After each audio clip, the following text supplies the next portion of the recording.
কল্পনার মানচিত্রে উঠছেন হাসিনা, কখনো দুবাই, কখনো বেলারুশ, কেউ বলছেন কাতার। আসলে কোথায় আছেন তিনি? যদিও জয় দাবি করছেন, তার মা দিল্লিতেই অবস্থান করছেন।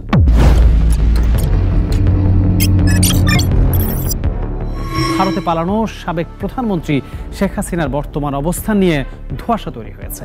ইতোমধ্যে খবর চাউর হয়েছে হাসিনা দুবাইতেই আছেন। তবে এ বিষয়ে ভারত ও আরব আমিরাতের সরকারও কোনো তথ্য নিশ্চিত করেনি। এদিকে হাসিনা কোথায় আছেন সে বিষয়ে বাংলাদেশ সরকারও নিশ্চিত নয়।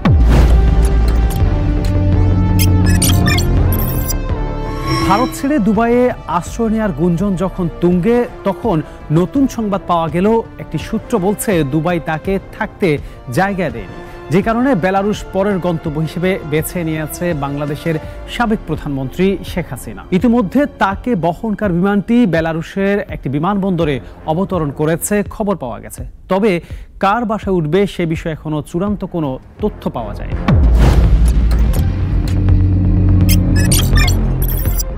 দুপুরে পররাষ্ট্র মন্ত্রণালয়ে সাংবাদিকরা হাসিনার বর্তমান অবস্থান সম্পর্কে জানতে চাইলে পররাষ্ট্র উপদেষ্টা তৌহিদ হোসেন নিশ্চিত তথ্য জানাতে পারেননি। বিভিন্ন সামাজিক মাধ্যমে খবর চাউর হয়েছে সাবেক প্রধানমন্ত্রী ভারত থেকে আরব আমিরাতে চলে গেছে। সে ব্যাপারে পররাষ্ট্র মন্ত্রণালয় অবগত কিনা এমন প্রশ্নের জবাবে তৌহিদ হোসেন বলেন, ওনার অবস্থান সম্পর্কে আমরা নিশ্চিত হতে পারিনি। আমরা দিল্লিতেও খোঁজ করেছি, আমিরাতেও খোঁজ করেছি, অফিসিয়ালি কেউ কনফার্মেশন দিতে পারেনি। তবে আপনারা যেমনটি দেখেছেন আমরাও দেখেছি, উনি আজমানে সম্ভবত গেছেন, কিন্তু সেটা রিকনফার্মের চেষ্টা করেও আমরা সফল হইনি, যোগ করেন তিনি।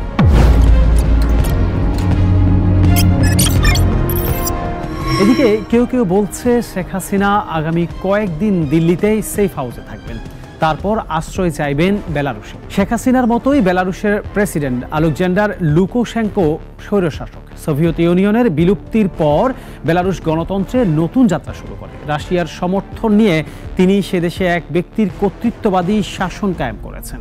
সেখানে থাকার জন্য রাজনৈতিক আশ্রয় চেয়েছেন হাসিনা।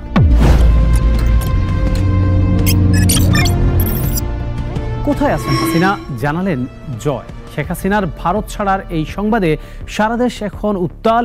ঠিক তখন বিষয়টি নিয়ে মুখ খুললেন তার ছেলে সজীব ওয়াজেদ জয়। সোমবার রাতে গণমাধ্যমের সঙ্গে আলাপকালে সজীব ওয়াজেদ জয় জানালেন, শেখ হাসিনার ভারত ছেড়ে যাওয়ার খবর সঠিক নয়। জয় বলেন, আমার মা ভারত ছেড়ে গিয়েছে বলে যে খবর শোনা যাচ্ছে সেটি সঠিক নয়। তিনি এখনো ভারতে অবস্থান করছেন। এর আগে সজীব ওয়াজেদ জয় বলেন, সাবেক প্রধানমন্ত্রী শেখ হাসিনার ভারত ছাড়তে কোনো চাপ নেই।